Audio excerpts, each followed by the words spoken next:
It's a wonderful pleasure to have Tyler Goodspeed back to tell us about the history of economic contraction. All right, well, thanks. It was great to be back with friends, former colleagues, and definitely this is not an opportunity to turn down to have research on recessions and to have the current and former chairs of the MER Recession Dating Committee. As some of you may know, I'm both an historian and a card-carrying PhD economist, so I sometimes wear both hats or one or the other. So before getting started, I actually wanted to begin with a story. And please do indulge me because this is a fascinating story to me. So many of you may be familiar with the recession that began in 1873. It was known for a long time as the Great Depression until an even greater one came along. Mm-hmm. And the precipitating event was the failure of the widely respected banking house of J. Cook. J. Cook was a really interesting character. So he was born in a frontier town in Ohio. By the age of 9, he was already selling trinkets out of his uncle's dry goods store. By the age of 37, he had retired, worth approximately the contemporary equivalent of $100 million after a very successful investment banking career in Philadelphia. But he didn't stay long in retirement because around the time of the outbreak of the Civil War, he went back into the investment banking business, not because he was looking to make more money, but rather because his son and nephew were of the age at which he thought they should get some experience. But it was quite fortuitous because the state of Pennsylvania was trying to move a $3 million bond issue that all of Philly's bankers said, you can't sell that at par. And Jay said, no, I think you can sell that at par on a wave of patriotic zeal. Sure enough, he did. And he sent a letter to Jefferson Davis, the president of the Confederacy, saying that the North's millions stand behind the effort against this rebellion. He ends up selling about a quarter of the federal government's debt during the war, ends the war, not just wealthy, but fantastically so. He buys a palatial mansion north of Philadelphia and a castle on an island in the Great Lakes, where he's starting to spend more time. When he was briefly working in a dry goods store in St. Louis as a teenager, he'd heard firsthand the stories of Lewis and Clark.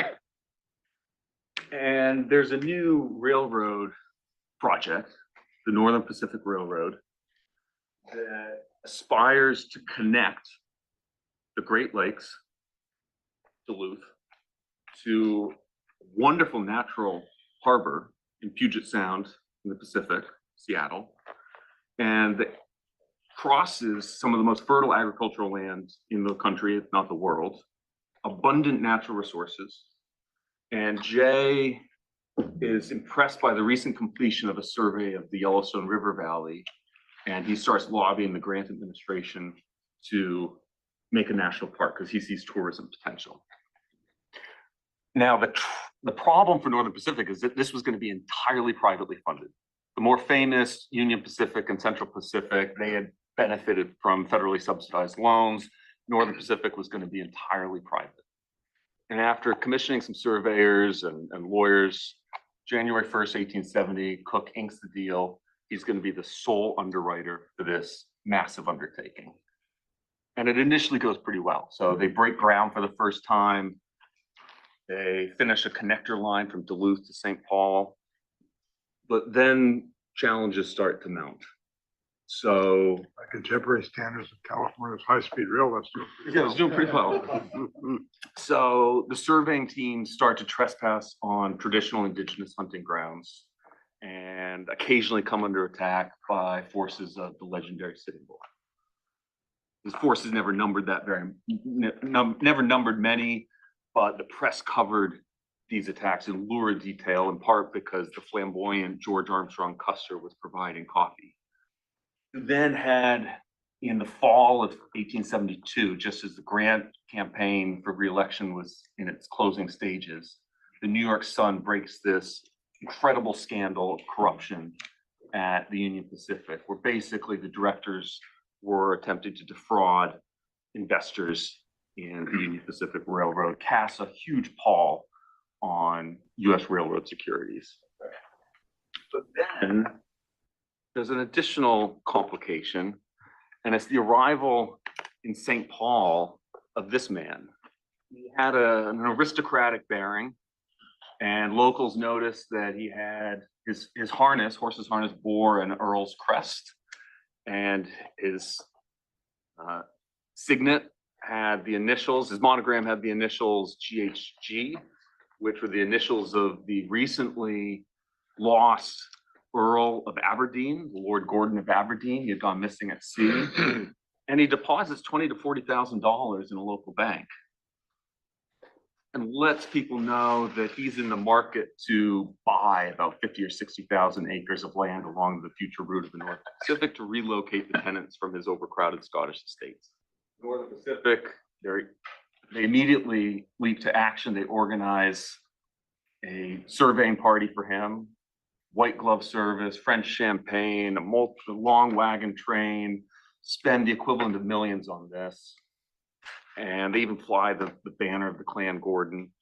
He leaves at the end of 1870, has selected tracks, but never executes the transactions. Goes to New York, gets some fancy rooms at the Metropolitan Hotel, then owned by Tammany Hall boss Tweed. And he conveys to the embattled president of the Erie Railroad, one Jay Gould. Some of you may know him for having, he was a brilliant financier. He orchestrated the failed attempt to corner the market for gold a few years before. And he's trying to battle off some English investors who are saying, we want higher dividends and you need to stand for re-election each year. And Lord Gordon Gordon says, I control directly or indirectly 60,000 shares in your railroad. And I'm willing to back you if you make a few reforms. But in the course of my investigations, I've incurred about $1 million worth of costs. And I think it's reasonable to expect that I'd be reimbursed for that, at least in half. Gould cobbles together $500,000 in railroad securities and cash, hands it to Gordon Gordon, asks for a receipt. Gordon hands it back and says, my word should be enough. My honor should be enough. Gould accepts that. A couple weeks later, he learns by telegraph that Gordon is trying to sell the securities in Philadelphia. Instead of going to the police, Gould then brings the police commissioner of New York City and a judge and Tammany Hall boss Tweed to the Metropolitan Hotel and says, if you don't return these securities and the cash, I'm going to haul you to Ludlow Street Jail. Gordon Gordon returns it, then tries to countermand the cancellation of the security sales. Gould gets a warrant for his arrest. There's going to be a trial. In the middle of the night, Gordon Gordon absconds to Canada, where after an extrajudicial extradition attempt, he's eventually located by Canadian magistrates in Winnipeg for some jewelry theft in Edinburgh and London. Before they can extradite him, he, in the words of the contemporary press report, blows his brains out. The reason I tell you all of that is because the press at the time covered this blow by blow, especially in Europe. And so you had editorials and letters to the editor asking what was going on in the US railroad industry. And they even noted that how is Gould still being sought out at all, given his reputation? And they wrote, only when those who still control the largest railway interest in the United States are no longer found to flock together as one of a feather, as Jay Gould, might it become possible for distant shareholders to regard their American investments without distrust. So by 1873, somewhere 1873, Jay Cook, who had been hoping to sell $100 million in Northern Pacific bonds in Europe alone, they're going days without selling a single bond. And in the meantime, he's extended $1.5 million in overdrafts from Northern Pacific because they need to build track to sell bonds. And they need to raise money by selling bonds to build track. He's got millions of dollars in unsold and increasingly unsellable bonds on his books. And for every previous tranche of bond sales, he acquired equity in Northern Pacific. So he's got his entire asset side of his balance sheet is frozen. And then this happens. In summer 1873, a strange cloud appeared in the American Midwest and Plains. And actually the pioneer children's author Laura Ingalls Wilder wrote about this. She noted a strange cloud, unlike any she'd seen before, approach. And it sort of shimmered in the sun. And then something hit her head. Climate change. And it was a grasshopper. And Laura Ingalls then realized that the cloud was hailing grasshoppers. In fact, the cloud was grasshoppers. Now, this was a devastating shock for a railroad whose main pitch to bond buyers was that this is great settler community. And settlers who had already settled in the greater Midwest and Plains area started writing back to Norway, to Ireland, to Germany. They sent letters noting what was happening. And by the way, this shock came back in 1874, came back in 1875, came back in 1876. One swarm in 1875, Albert Swarm, was larger in area than the state of California. And actually so key to this bond pitch of attracting European settlers was that they named the capital of the Northern Dakota Territory Bismarck. So by September of 1873, the Cook's partner and head of his New York office gathers some of the biggest bankers in New York together, and he says, I need $1 million in cash now. They said, what can you offer for collateral that's not Northern Pacific? He says, nothing. They say, no deal. And within minutes, he closes the doors. Philadelphia and Washington have to do the same. Dozens of banks immediately suspend payment. And by the way, at the same time, the United States has just demonetized silver. Germany demonetizes silver, so you get a deflationary impulse. But what is fascinating, despite all this having to go wrong and go wrong in a very chance way, immediately Cornelius Vanderbilt says, well, this is the folly of building a railroad from nowhere through no man's land to no place. And even after the railroad is eventually completed, so this is the Golden Spike ceremony, they are lampooning this as a charlatan huckster endeavor. So you can see a genuine English lord. They're trying to attract these sober investors. They're advertising a genuine English lord, a Bavarian general who looks a lot like Bismarck, a caricature of a German baron, and the trombonist there is playing from the New York Sun. If you read Kindleberger, say, or any number of encyclopedias of US business cycles or depressions, you would probably, oh, and by the way, before I get to that, do you know who owns the Northern Pacific Railroad today? Warren Buffett. Yeah. The most legendary value investor of all time. I mean, so if you read Kindleberger, Manias, Panics, and Crashes, you would probably surmise that railroads were serial killers of economic expansions in the 19th century United States and United Kingdom, 1837, 1857, 1847, 1873, 69, 87, 93. But if you look at the cumulative mile of railroad track in the United States and United Kingdom, it is remarkably faithful to truth. And there is no instance in which a few years after a recession, the cumulative mileage doesn't catch up to where it would have been had it continued uninterrupted along a long trend. So those slowdowns, no stops. This is not a stepwise function. The slowdowns during recessions are negative deviations from trend. The preceding expansions are not positive deviations from trend. I think this speaks to one of the central theses of the book, which is that we are pattern-seeking mammals. It's how we process incoming stimuli and match those features to patterns that we've stored and encoded in our memory. So it's called feature analysis, and it's part of why many of the early cycle theorists, so William Petty, Clement Juglar, were trained as medical doctors, and they would discuss economic fluctuations in medical terms: crisis, malady, remedy. And Kindleberger, he wasn't trained as a doctor, of course, but he would refer to biologic regularity. And this process of pattern recognition has served us very well as a species. I mean, it's why we don't eat colorful mushrooms. It's why we don't drink stagnant water, because it often helps us to correctly identify genuine patterns to observed phenomena. And we call those epiphanies.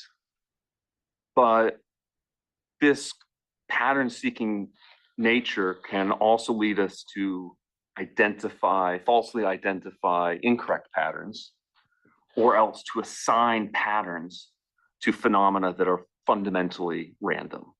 So when Kindleberger was born, the year he was born, there was great fear of fire and plague, because the last time Halley's Comet visited, we got fire and plague.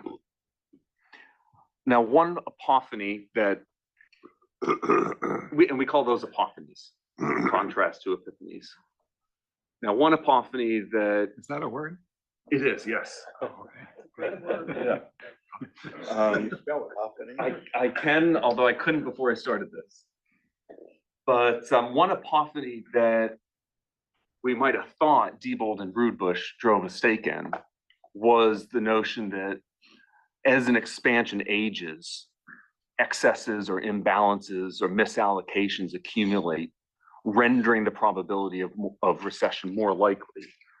But I can confirm in the post-depression, Diebold and Rudbush were looking at post-war. I view post-war as a bit of an arbitrary demarcation, but post-depression, I can confirm their finding that the marginal effect of an additional quarter of expansion age on the probability of death is statistically no different for a 10-year-old US expansion versus a 1-year-old US expansion.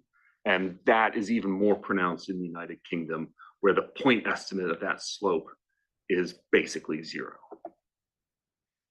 But Diebold and Rudbush were only half right, because they said that this was a phenomenon of the post-war US economy, but that pre-war US economies did die of old age. Imbalances accumulated. Well, that wasn't true for the United Kingdom. Both pre-war, both pre-depression and post-depression, UK expansions were statistically not likely to die of old age. And actually, the reason these lines truncate where they do, so at 42 quarters for the United States and 104 quarters for the United Kingdom, is those correspond to the longest expansions observed. And we're going to come back to this. Over the past 325 years, the United Kingdom economy has been vastly less recession prone than the US economy. Then why isn't it 100% at the right hand? So it converges cumulatively, it converges. But I just truncate it there because we haven't, it goes on, you can extend it out, but I just truncate it there for visual purposes. The only longest expansion we've seen is 41 quarters. Then conditioned on expansion lasting X, you have one data point, and it must be that you had death at 41 quarters. You can't do 42 quarters. It's understanding how you move the graph. So I just estimated a clog log here that's regressing the probability of death on age. Okay. Yeah. Parametric is the Yeah. answer. Okay. So UK economies have never, UK expansions have never died of old age. Now, the Diebold and Rudbush is finding that pre-depression US expansions did die of old age. I can confirm that. I mean, you see that line is very sharply upward sloping, and I can reject the null that it's 0. But that's using the official MBER series, which is Christy Romer has demonstrated before 1927, and Joe Davis has demonstrated before 1927. That probably overstates the amount of time that the US was in recession. If we substitute in the Romer dates, then that slope is 0. The intercept is higher because US expansions were shorter lived in pre-depression, but the slope is 0. Imbalances accumulated in the pig iron production, or whatever what was used to impute the recessions. No, I mean, no imbalances accumulating. No, it's because if you use her dates, pre-depression U.S. expansions didn't die of old age The either. imputation, the old set of imputations run in narrow set. Right. Both on Yes, different yes, sets I of- see what you mean. Yeah. That's So an the issue way of that has weighting. to be based on data. Yeah, correct. And the data are just much less complete. I mean, we only had national income accounts starting with the 30s. So it went back sort of, but Yep. And what's interesting, you can actually go back on an annual basis to 1700. U.S. expansions were likely to die of old age, according to using the old NBER series going back to 1790. This was the Moore and Zarnowitz extended series. But if you substitute the new Davis series, it actually slopes down. Statistically, it's no different from zero. The UK also slopes down, which suggests, if anything, UK expansions were less likely to die the longer they lived. It turns out that's because of a correlation with war. okay. Because basically, the longer a sort of 18th century UK expansion lived, the more likely it was in a time of peace. So the probability of recession was highly correlated with being in war, and peace was highly correlated with being in expansion. So if you correct for that, you get a modestly upward sloping line for the UK, but it's statistically no different from zero. So basically, US and UK expansions have never died of old age. And what about recessions? Well, like Diebold and Rudbush, I can confidently confirm that post-depression US recessions have died of old age, but that is not true for the United Kingdom. So Diebold and Rudbush said, the age dependence of post-war recessions is a function of institutional changes since the 1930s, an expanded state. Well, the United Kingdom had that as well, but their recessions post-depression seem to be pretty age independent. Diebold and Rudbush also found that pre-war US recessions didn't die of old age. Again, they attribute this to institutional changes since the 1930s that shortened recessions. But again, this is a function of the old NBER chronology. So if you use, if you just take out the misidentification of the 1873 to 78 recession, which the official chronology lists as 5 years, but the revised chronology says it's only 2. If you just take that out, then pre-depression US recessions also died of old age. You can confidently reject that null that the slope is 0. And for the UK, pre-depression UK recessions died of old age, and post-depression UK recessions actually, if you strip out a very unique recession in 1943 to 47 at the tail end of World War II, just stripping that out, that outlier, then post-depression UK recessions also died of old age. Basically, the standard definition of growth rate, negative growth rate, as opposed to level being low. It's also a way of thinking of, when is the level low? How long does it take for the unemployment rate to cross back to where it is? My impression is those things are even more Poisson processy than the growth rate definition. Yeah, I think that's fair. I think that is fair. My key takeaway from all of these graphs is that fundamentally expansions have never died of old age, in contrast to Diebold and Rudbush, and recessions have always died of old age. Getting back to John's point, you can have very, very slow recoveries that take many years to get back to the pre-level, Right. like after the financial crisis, the Obama expansion was very, very slow since World War II. And those were things bounced back quickly, and Milton Friedman had the violin analogy, etc. But are you going to tell us what you think is going on here? I am getting to that. Yep. And we might also ask the question, do longer recessions follow longer expansions? And the answer to that is an unequivocal no. There is nothing about the duration of an expansion that tells us anything about the duration of the subsequent recession. If anything, post-depression U.S. recessions, post-depression, shorter recessions might follow longer U.S. expansions. I wouldn't place much stock. I mean, it's not a big sample size. So basically, no, there's nothing about expansion duration that tells us about recession duration. We didn't get to the kind of more fundamental point about maybe that Lucas would make if he was still alive and did. Looking at the longer term growth, it'd be accumulating how much cumulative growth there was and comparing that to how much cumulative reduction there was and coming back, et cetera, rather than just sharp turning points. You have jumped pretty much to my conclusion. But to the plucking, yeah, I mean, there is a question, well, is there something about the trough to peak percent change, cumulative trough to peak percent change during an expansion, or the peak, the trough to peak rate of growth during an economic expansion? Is there any information in that that tells us about the peak to trough decline or the pace of the peak to trough decline during the subsequent recession? And if you look at rows 1 and 5 for the US and UK, no, there is absolutely nothing in the trough to peak percent change that can tell us about the peak to trough percent change in the subsequent recession. And look and check out some of these R squareds. I mean, it explains none of the variation.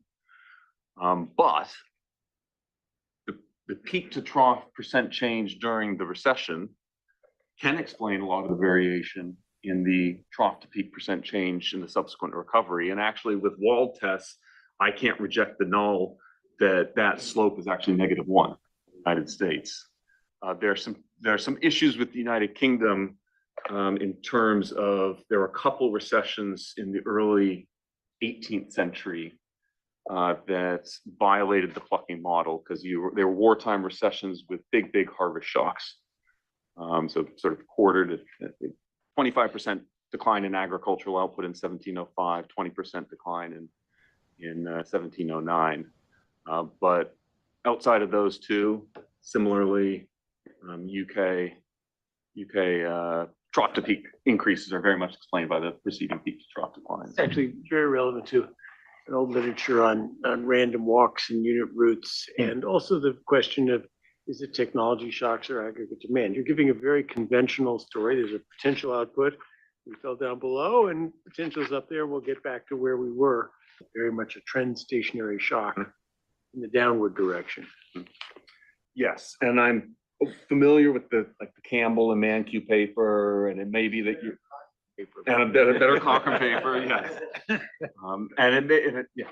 This is consistent with Milton Friedman's plucking findings, right? And he's got that old, since I've read it, the Economic Inquiry article. I think the UK is included. He had a few countries in it, but it's the idea that stronger booms don't necessarily predict stronger or deeper recessions, but deeper recessions predict stronger subsequent booms. This is all consistent. So this is consistent, and it's not just it's not just deeper recessions are generally on average followed by steeper recoveries.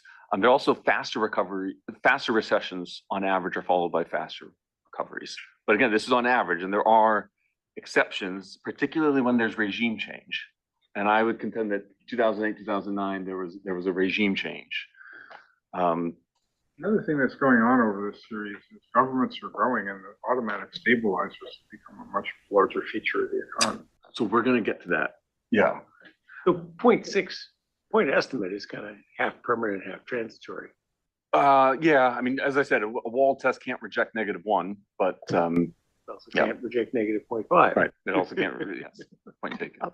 There's a recent paper by Beraha and Wolf that finds that, and they have a model that recessions where durables are particularly hit are followed by recoveries that are stronger. And then we actually use this notion in a recent paper on the end of World War II. And the idea is that if your durable stocks go down, then you get this investment boom coming out of the recession. Yeah, no, composition does matter. And so this is real GDP going back to 1790. I mean, we see similar patterns with real investment going back to 1901 in the US and 1830 in the UK. Similar pattern with bank lending going back to 1880 in the UK, 1830 in the United States. Not much of a plucking pattern in real consumption. And I think that's because there's just less variation in consumption. It's so But consumption's inertial. forward-looking, it's the present value, future income, Yep. it tells you the permanent component, all those great things about consumption, right, Bob? And I also ask because Reinhardt and Rogoff tell us that recoveries that follow recessions that involve financial crises are slower. The estimated coefficient, this is for the United Kingdom going back to 1700, coded for whether there was a financial crisis during the recession. Those estimated coefficients are 0. And I also substitute the peak to trough decline in lending, bank lending during the recession, and the estimated coefficient on that is actually negative. So if anything, bigger peak to trough declines in bank lending are followed by bigger trough to peak percent changes. The usual story is not so much the age of a expansion causes recession, but overbuilding, overinvestment, overlending, too much credit, everything they said before Coolidge. Yeah. So on the overbuilding, that was the investment, I guess. Yeah. You just showed it and quite quickly. Yes, there's also all these interwar theorists, they postulate that there are imbalances between investment and consumption. So here I ask, is there anything about the duration of the expansion or the trough to peak percent change in the investment to consumption ratio that tells us about subsequent changes in the investment to consumption ratio during the recession? No, it doesn't tell us anything. But the peak to trough percent change in that ratio and the duration of the recession do tell us something about the subsequent change in that ratio and about real financial crisis. Michael Bordo has a paper. Yes. Exactly demonstrating. Yep. And then this is real non-residential structures because yes, skyscraper index, a lot of people say this is particular to structures, to building things. But if anything, a bigger trough to peak percent change in real non-residential structures investment is followed by shallower contractions. Whereas a bigger annual rate of growth is followed by a slower contraction during the recession. You may get into this later, but how are events going to factor into these growth and decline of recessions? That's a good question. And actually, that's why I included this, because we often confuse stocks and flows. So you read even very careful scholars, I won't name names, but super careful scholars, and myself included, will invariably slip into the language as well. There was a boom. There was a Western land boom. There was a railroad boom. And we kind of do it in a hand wavy way. And there's a lot of this about the 1920s. But remember, this is the green line is the flow of building activity. And there was a war, there was a post-war recession, a pandemic, and a wave of strikes in 1919 and 1920, including a major coal strike in 1920 in the United States. So the 1920s were about the flow returning to trend. Because if you look at the cumulative level of building activity, it was just gradually getting back to trend after that long shock, because those were real events. And I think we often cognitively forget about that. I'm somewhat conscious of time, and I don't think you guys will need any convincing that Kitchen, Juglar, Kuznets, Kondratiev cycles, there's nothing informative about lags of past recessions on the probability of recession today. And actually, I do have to note, I've been mentioning a lot of interwar theorists. As all of these Western interwar theorists were trying to postulate endogenous or self-generating theories of business cycles, there was a Soviet economist at Kondratiev's Institute in Moscow who, Eugen Slutsky, we all know Slutsky, he concatenated 10-digit Russian lottery numbers and constructed moving sums, and that summation of random and mutually independent chance causes maps very closely onto an undulating cycle of UK business cycles in the 19th century. So it was a Soviet economist that did that.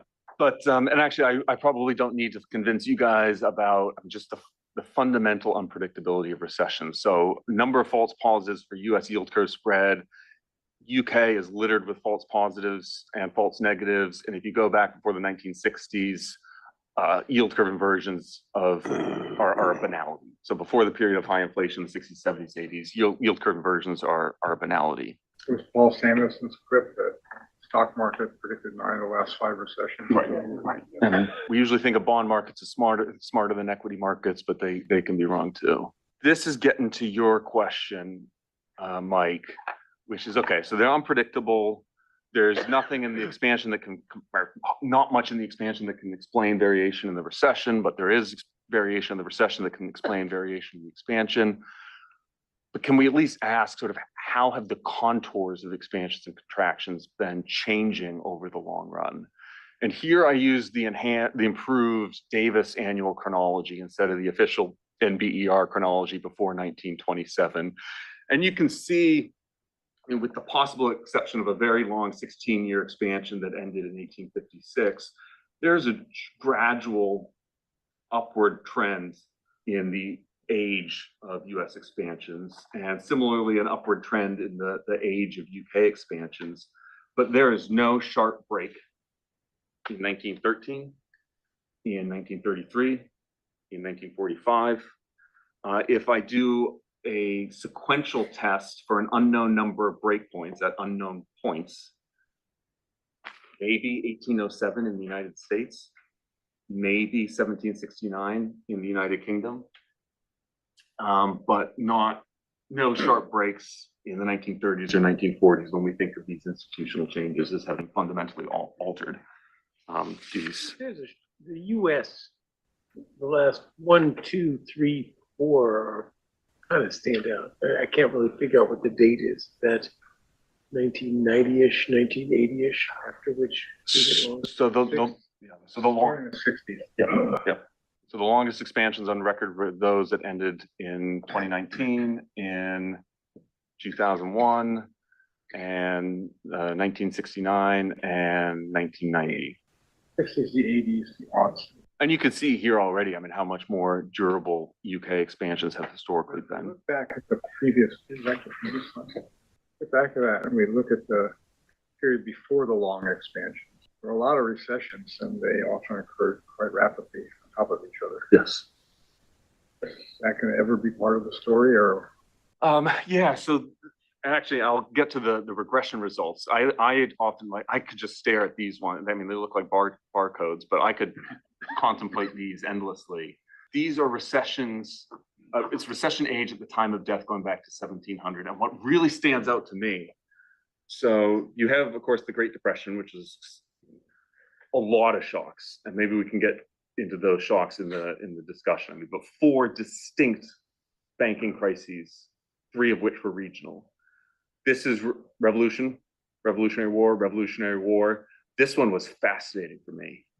So this popped out in the statistics, available statistics, like money supply, some price data, bills of exchange rates, but above all, trade. It is a 3-year collapse in trade in the colonies. And there was no major war going on. I was like, what is going on here? Pirates. So this is the peak of the golden age of piracy. And Edward Teach actually successfully blockades, better known as Blackbeards, successfully blockades the port of Charleston. They're raiding as far north as Newfoundland. They're intercepting ships going from the Caribbean to Salem, Massachusetts, off the coast of Long Island. So trade just grinds to a halt.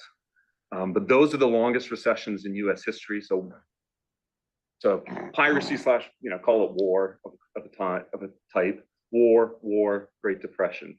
This is war and some very severe environmental shocks, some really bad winter frosts, followed by spring flooding, and then a bunch of war-related things. This is post-war, well, it started sort of end of the war, and then you have pandemic, you have a wave of strikes, and then this is that exceptional recession that I mentioned that started in 1943, continued after the war as they expanded rationing. So the rationing was actually stricter after the war than during the war. And then 46, 47, you again get a very extreme winter event just after they've nationalized the coal industry. And so the coal is freezing at the pits, and you have 75,000 railroad cars that are frozen at the depots. Coal ships are lashed to the coast. And then as in some of these 18th century shocks, come spring, you have this frozen ground because the system had settled over the British Isles, well, actually it was over the North Sea for over a month. Come spring, the ground is still frozen, and then they get torrential rains and they get flooding. So these are very exceptional recessions. I was looking at the UK unemployment statistics to see what happened after their war, and their unemployment rate didn't go up much. So I'm surprised, given that they were still in recession, it was the end of the war, that you don't see it in the unemployment statistics. Have you looked at that? I have, and I think it's in part because there's still a lot, there wasn't as much demobilization as in the United States. They still have a lot of insurgencies going on. And then also you started to have the nationalizations. So you could have supply collapse, labor, not demand collapse. Yeah. So before the end of the war, Clement Attlee takes. How many takes over at the end of the war? He's in Potsdam. Clement Attlee becomes prime minister. Labour takes over. Churchill becomes 45. Can I ask a question beyond the immediate history? Is there a policy implication in here? Yes. And I would say we shouldn't look to policy to prevent or end recessions. We also shouldn't look to policy to let recessions play out. Let people apply palliatives because the suffering is real, but do not look to government to either end recessions or prevent recessions. Okay, so can I summarize that? Welfare, but avoid overstimulus. Stimulus is not going to end a recession. Okay. So we are, we're just looking on, are you in recession, or not? It kind of raises the question, is there such a thing as recession, or is this just, a time series? Is above or below zero a distinct phenomenon in a meaningful sense? And of course, how deep are the recessions? They used to be deeper. I think it's meaningful in the unemployment sense, as this room knows better than any. You would do a very good job picking out the NBER chronology by just looking at a graph of the civilian unemployment rate, the substitution of Statistically meaningful, not statistically meaningful. Not personally meaningful, Right, but does a decline in GDP down to 0.1% growth, is that a different phenomenon than the decline that crosses zero and becomes a recession? Right. Is the unemployment spikes smaller than they used to be? That did automatic stabilizers actually do any good? Those are questions that you can't just do by counting. Are you in recession or are you in expansion? Yeah, no, that is true. I do, however, again, to get at that question of how is policy attenuating these episodes of contraction. So here I just regress recession age on time, and also separately on a post-war dummy. And recessions, there has been no effect of time on the average duration of recessions. United, the US and UK, and those R-squareds are just basically zero. The post-war dummy using the NBER series before 1927, that does seem like the recessions have gotten shorter in the US, but not if you substitute the Davis-Romer chronology. Whereas expansions have been living longer over time. And yes, post-war as well, but the post-war effect is basically a function of just the time. There's no discontinuity, but we have been getting better at absorbing the kinds of shocks that historically would have triggered recession. And one more question. Yeah. Pre-gold standard, post-gold standard, make any difference? Well, it's hard to say because of this graph and actually the next four. So these Money fixed to gold and money free floating. right. So this is within cycle variance for real GDP, the unemployment rate, and then I go to consumption and investment, going back all the way to 1700. Well, real GDP is back to 1700 for the UK. Because I'm not interested in growth in the volatility of positive growth. that when we're an agricultural economy, we go like this, but it's positive. I'm interested in the volatility across positive and negative growth during sequences of expansion and contraction. So yes, some people might have found that since the first half of the 20th century, volatility of real GDP in the United States declined, but that was the aberration. It declines to levels that were more frequently observed in the 19th century. And by the way, this is a period, as you know, of the Great Depression and also a couple of world wars. This was Napoleonic Wars for the UK and a lot of wars here for the UK. Somewhat similar story for the unemployment rate going back to 1765 for the UK and 1890 for the US. This is the aberration. And following up on John's observation, what if you were simply trying to estimate the variability in the growth rate of the US and UK economies? And you forgot whether it's recession or not. Just that's a dichotomous variable. Anytime you introduce a dichotomy into, variation over time, you're going to get some funny things. But if you just estimate variation, what would you get? Yeah, you just forget about whether it's a recession or not. Just look at the variability in the growth rate. So just variability over time has generally declined with the transition from primary to secondary to tertiary production, and also with changes in banking. That we've become financially more sophisticated, and I'll actually have a few graphs about just how underbanked the United States historically was. But yeah, I think overall volatility, not taking out are you in expansion or contraction, has generally declined over time. We had this called the Great Moderation, so it wasn't. Affected by how much growth rate there was at one time. I mean, you're sort of saying expansion doesn't predict a recession, but does expansion predict a slower growth rate? No. Well, I expect you to say no, but except insofar as the deeper you get into recovery, the harder it does become to add more jobs. The harder it becomes to sort of fill unfilled contracts, basically, because there's just less slack. Did you tell all this to Trump?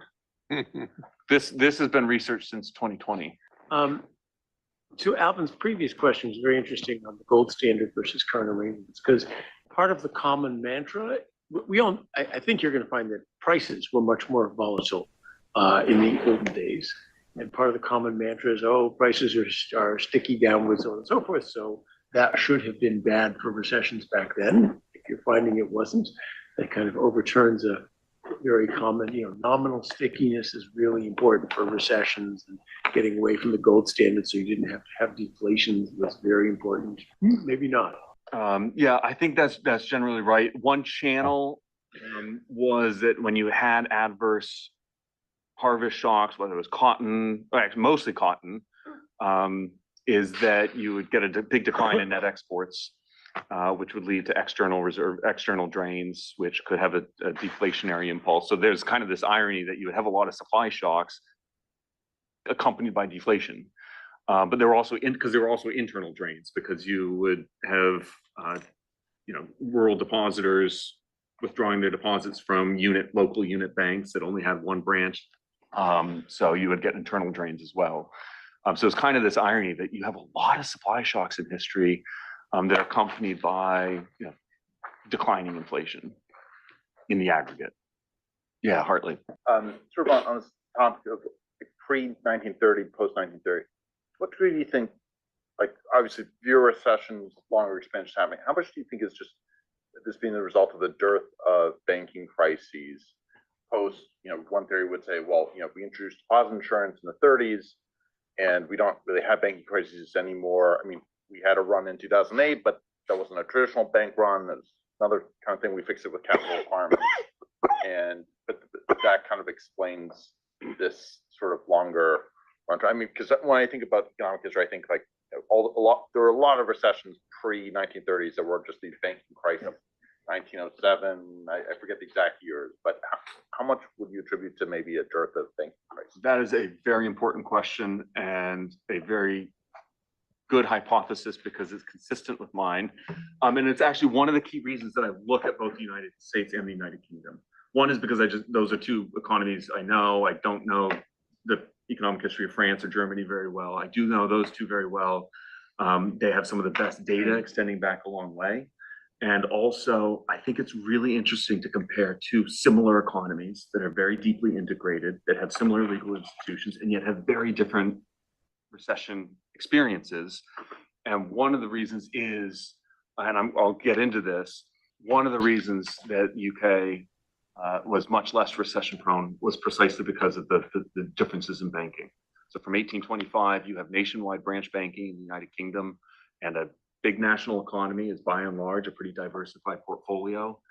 And whereas, as many of you know, you couldn't bank across state lines for most of US history, and even within states, you couldn't operate more than one branch. So I will get into that a bit more as well. So the development of national markets proceeded later in the US. Ability for the overall economy to balance things out. People move from the Midwest to Texas, et cetera. You know, internal mobility offsetting some of these issues, et cetera. Michael Bordo's trying to. Oh, great. Mike.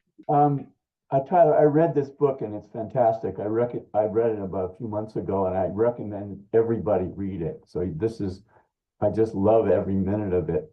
One issue that I've always thought about comparing the US to the UK is, the UK is a settled country. The Industrial Revolution starts way back. It depends on whether it's the early 17th century or before, and grows pretty slow.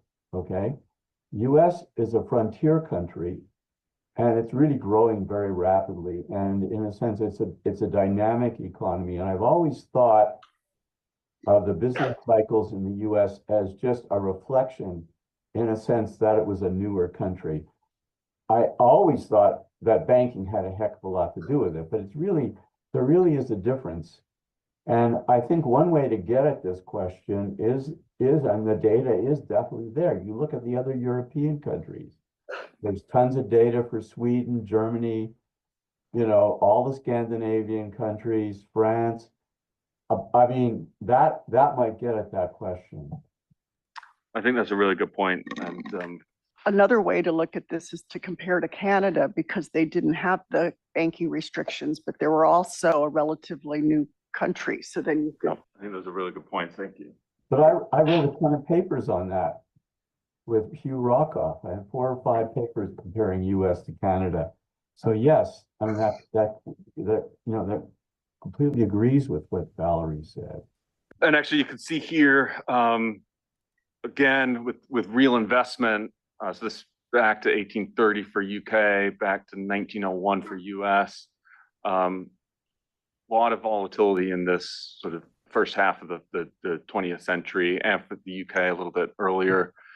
Consumption, I mean, it's interesting just to compare, to keep the axis, the vertical axis the same for consumption and real GDP. I mean, you just see how much more inertial consumption is over time.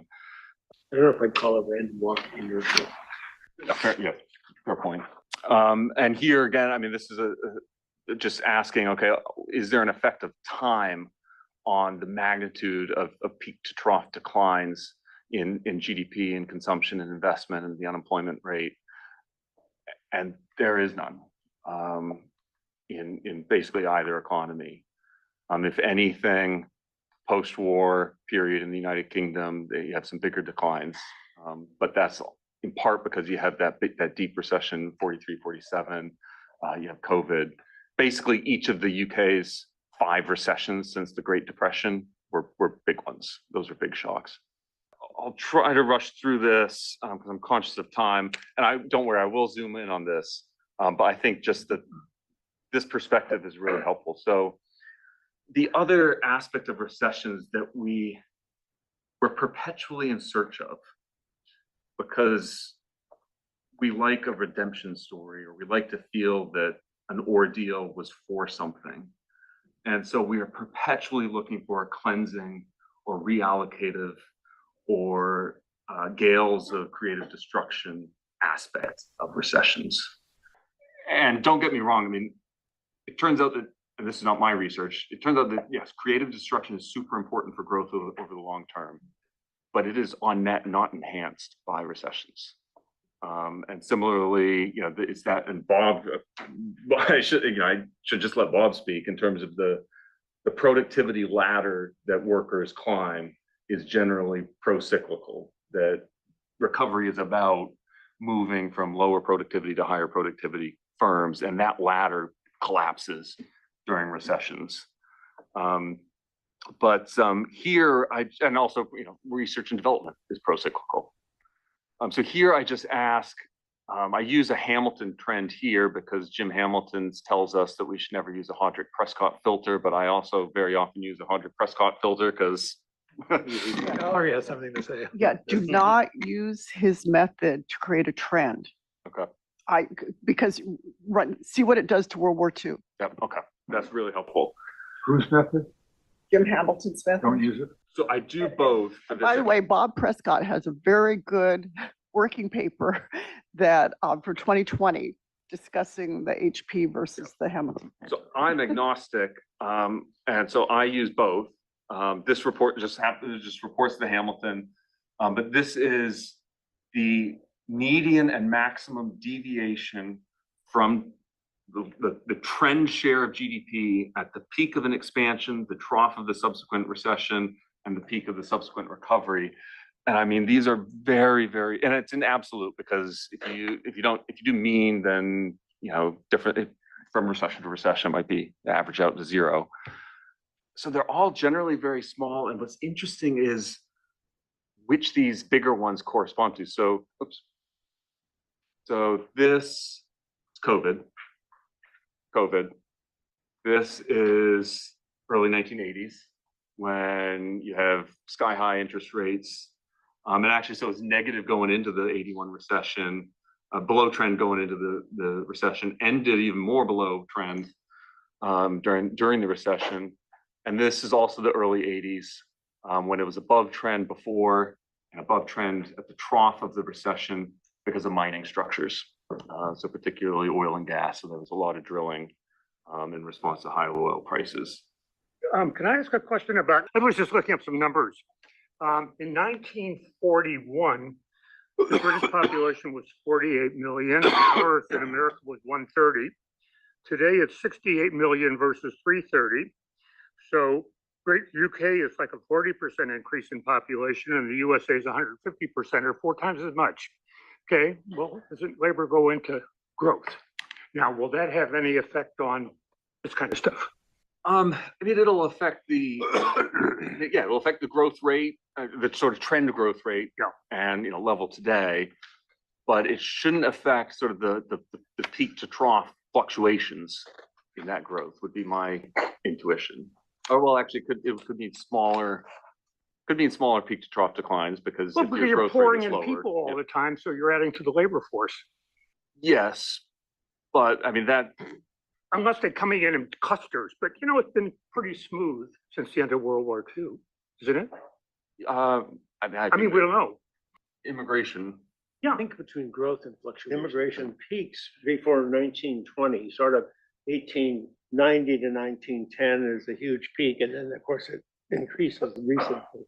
And the overall facts about the population are trivial to say. Oh yeah, fertility rates are much higher. There's 4 million people added to the population at birth, and that's true whether you look at 1960 or 1980 or even recently. It's always 4 million. So demography is extremely easy. Literally, that's true. Yeah, the numbers. Okay, and actually you can look also at employment by industry sector, similar story. And incidentally, in here you've got COVID, and this, Valerie might appreciate this. This is a big rise above trend at the end of World War II, followed by a big decline below trend in the immediate aftermath of World War II. The others are all, I mean, the median deviation is 0.1% for all the other categories. Similar story for the UK, going back to 1920. Going back before 1920, I can't calculate shares because these are all index values. but we can ask what is the effect of a trend deviation at the peak of an expansion on the trend deviation at the subsequent recession trough.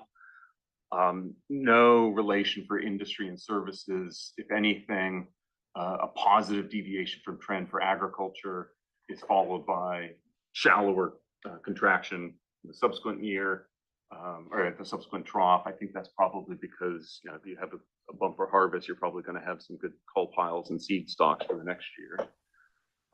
And you can go into a little bit more detail at the industry level, going back to 1870. So it's similar. Now, so I'm rushing through because I'm conscious of time. Now we kind of go back to Hartley's question, which is, you know, how correlated are US and UK recessions? Because we tend to think of recessions as globalists, but it turns out they're often pretty patriotic.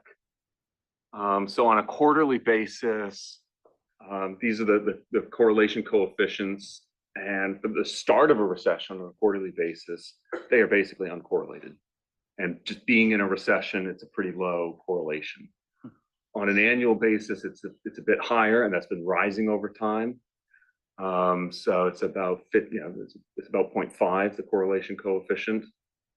But as I noted, I mean, the US is just historically much more recession prone and much more likely to lead than lag entry into recession. So since 1700, US has had 68 recessions. Since the Great Depression, we've had 15. Since 1700, the UK has had 60 recessions. And since the Great Depression, they've had 5. And I think this differential recessionary experience helps to illuminate what causes recessions. So 2001 is a little bit different. I mean, so the UK sailed through 2001. They were adding 20,000 jobs a month in a much smaller population economy. GDP grew throughout. With the US, and they didn't have the following shocks that the US experienced that I would list in reverse order of importance. And John, you're gonna shake your head at one of them. But so no 9/11, direct 9/11 shock.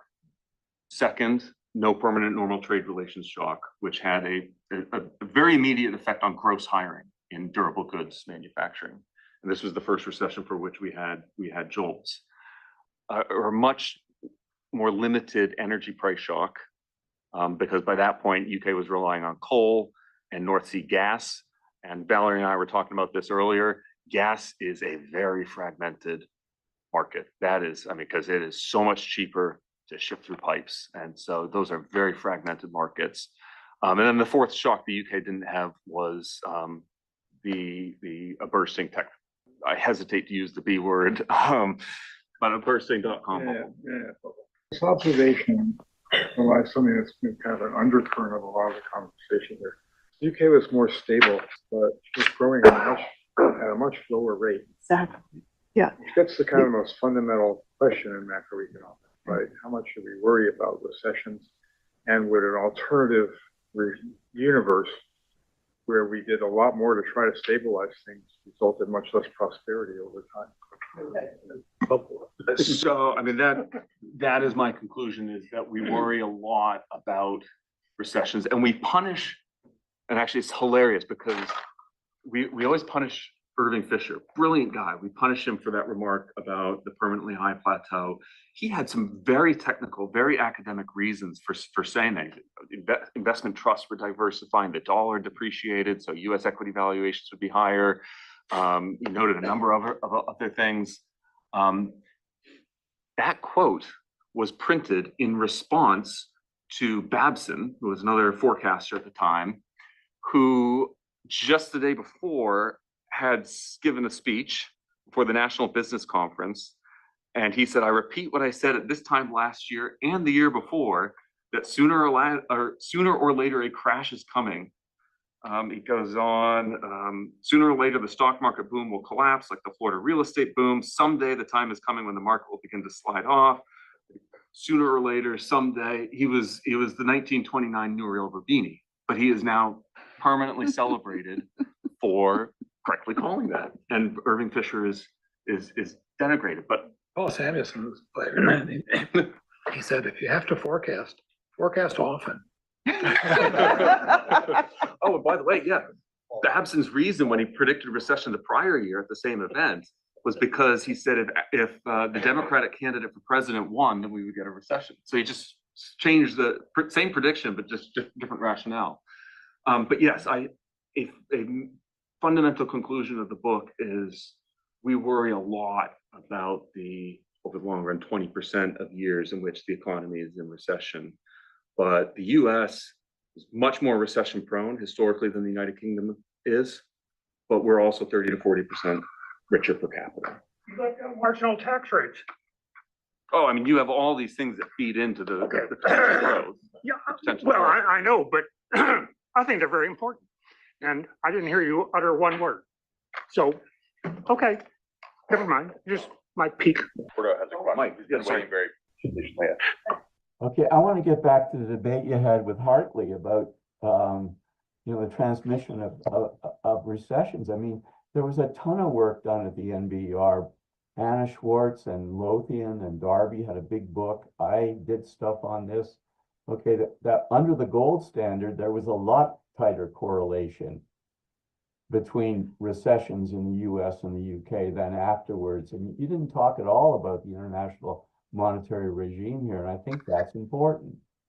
Yeah, that is a really good important point, Mike. And one of the interesting things is drawing inspiration from Friedman and Schwartz's unappreciated book on sort of velocities, relations and velocities between the US and UK. I think it came out in 1980. I sort of updated that and looked at all these macroeconomic correlations between a bunch of variables. And the UK historically imported a lot of nominal shocks from the US. But what's really interesting is, some really high correlations in some of these nominal variables. But look down here, their monetary base isn't changing much. Real consumption is not changing much. The real variables aren't changing much. And the population of banks is the least correlated. So they import a lot of these shocks, just on a quarterly basis, but the money supply doesn't change much and the number of banks doesn't change much. And I think this goes back to Hartley's question. These are the number of bank failures. You can't even see the UK bank failures here. You see the rate a little bit here. There's a lot else besides the rate of failures. First of all, we started with 12,000 banks back then. We have maybe 5,000 now. England has 90% of assets are held by 5 banks, maybe something like that. Yep. And in Europe, traditionally investment banks have been inside large commercial banks. We've also seen this big change. I don't know what the data are. Hey, you go back to the 80s and early 90s, and 70% of credit extended by financial institutions, only 30% direct to credit markets. That's flipped, and now mostly it's just direct to credit markets. So banking in that sense has become formal banking as opposed to shadow banking. Has become much less important. So I don't know what the same things going on in the UK, but those are going to compare to using the financial system. Those are important things to see. Yeah. And so with the UK, for much of the 18th century, they had this 6-partner rule. A bank can't have more than 6 partners. So basically the only way to provide more banking services to a growing British economy was to have more little banks. So that's why the population per bank was declining. You had a lot of British banking crises during this time, in particular 1825. After 1825, they scrapped that 6-partner rule and they immediately start to amalgamate, to merge. And the most common form of exit from UK banking is amalgamation or merger. And the population goes up. Whereas in the US, I think it troughs at like 4,000 people per bank, like 3,900 people per bank in 1920, 21. So whereas in the UK, look, you're up at 250,000. I don't think there was actually a drop. It's just different measurements like co-ops and stuff.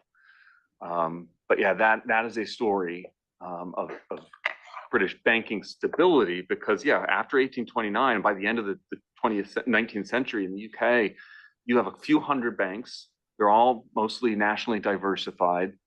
And so much better able to absorb shocks and coordinate responses to shocks. And that's why they ride through 1866. There's a banking crisis. There's no recession. Okay. What role did the Bank of England play in the era before we had a Federal Reserve? We had the first bank in the United States before we had the. Typically a coordinating role. So like in 1866, they said to a consortium of private banks, all right, you guys need to mobilize this fund. We'll top it up, but you guys need to go first. So JP Morgan did that in 1906 or 7. Yes. Yeah. Okay. Got it. Yeah, not finding a huge difference on the founding of the Federal Reserve is kind of a sad observation. Yeah, well, we can talk about that one. We had a long period where we didn't have central bank, let's put it that way. Yeah. But argue what. Tyler doesn't show a huge decline in. No, absolutely, I'm just saying, Am if you're examining the financial system and what's going on, that's a pretty clear difference. And you can tell what they were actually doing rather than they were just chartered. And, okay. Oh, and I know Mike has written a ton on this. But as you just said, there was a cost to the UK. So yes, they were super stable. They had a lot of people per bank, a nationally diversified banking system, but that meant that you had a few hundred banks that were not in the business of extending credit to people without much credit history, without much physical collateral. And in 1930, there was a parliamentary commission that the Macmillan report that identified the Macmillan gap. That was basically UK banks are doing a terrible job of channeling savings into small and medium-sized British enterprises. Harold Macmillan or somebody else? It was another Macmillan, yeah. So yeah, that's a big problem, or trade-off, you could say, for the UK. I'm conscious of time, so I'll just add, so 1825 to 1947, you could say one of the key reasons for British banking stability was that they didn't have these adverse banking shocks or the amplification of adverse shocks through the banking system. The other period of greater British stability was 1947 to 1973. So they go that entire period without a recession. We had 1948, 53, 57, 60, 70, and then we get to 73. And what's really interesting about those immediate post-war recessions in the United States is you don't have to buy Jim Hamilton 100% to recognize that oil supply shocks were a major factor in each of those recessions. And that was at very little minimal impact or relatively little impact on the United Kingdom. Why? Because for the duration of that period, coal supplied between 75 and 98% of UK power gen. And you cannot, in the short term, those are not substitutes. I mean, it's often different grades of oil are not substitutes, but coal and crude oil are not substitutes. You cannot run a ship that was designed to burn coal to burn oil. You cannot just put oil into a power generation plant. And households, they burn coal. They can't just substitute oil. So that was a really, really big factor, I think, in that 1947 to 1973 period. And crucially, the UK went that entire period. Actually, they went from 1926 to 1972 without a coal strike. If you go back before then, you have coal strikes for the 1893 UK recession, 1900, 1902, 1920, 21, 26, 27, and I'm listing both US and UK. And in my 2 minutes remaining, I will take us back to Long and Plosser. I think you have two different types of shocks. You can either have aggregate shocks that affect all sectors relatively indiscriminately, even if linkages between sectors aren't particularly high, and the elasticity of substitution between inputs is high. Or you can have sector-specific shocks in the context of high linkages between sectors and low elasticities of substitution, at least over a 12-month horizon, which is the duration of the average recession. And both matter. I mean, we had credit controls in 1980, the reauthorization of that authority in 1969. We had credit controls in 1949. We had rationing in 1946, 47. Those macro shocks matter, but much more frequent, if you go back over the long run, are those sector-specific shocks Energy is a big one in the 18th century. Of course, an energy guy would say, or an employee of an energy company would say that. But 18th century, turf and provender. The biggest thing they mention in the aftermath of harvest shocks, it's not the hunger. It's the famine in fuel, turf and provender, the animal feed for draft power. And then you would often get 1900, 1902, 1926, they talk about the fuel famine in coal as a result of the coal strikes. And then you often get in 1857 and 1873, people write about these banking crises as if capital, the nation's capital has gone on strike.